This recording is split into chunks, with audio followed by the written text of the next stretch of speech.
श्री जगन्नाथ महाप्रभु, उनके चरणों के एक आश्रित भक्त, उनकी भी मां ऐसी थी।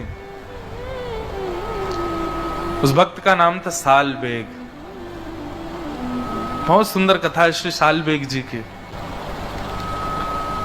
सालबेग जी की माता जी, उनका पूर्व चरित्र तो इतना विस्तृत नहीं सुनेंगे, पर बस इतना मात्र समझ लीजिए कि एक म्लेच्छ व्यक्ति ने अपहरण करके उनको ले गया और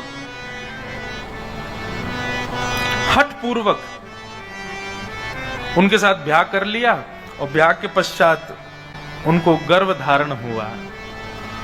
बहुत ध्यान से सुनना। तो जब गर्भ धारण हुआ तो समुद्र में अपने प्राण त्यागने के लिए जाने लगी। तभी मन में एक भाव उत्पन्न हुआ, मन में एक विचार उत्पन्न हुआ कि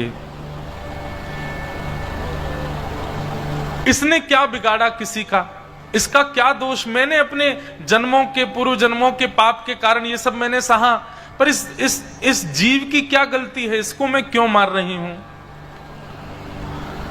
बस वह भाव चित्त में आया और अपने प्राणों का त्याग करने जा रही थी, रोक लिया स्वयं को। कुछ समय के पश्चात उस बालक ने जन्म लिया।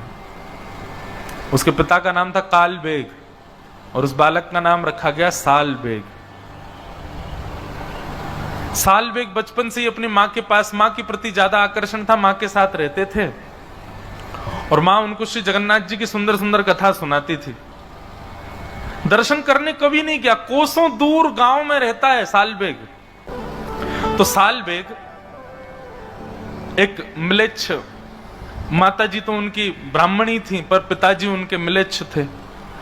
हठपूर्वक उनका वरण करके और फिर बालक का जन्म हुआ। सालबेग बचपन से ही कोई भी बात होती जो जगन्नाथ जी जगन्नाथ जी जगन्नाथ जी के बारे में उनकी माता जी सुनाती रहती।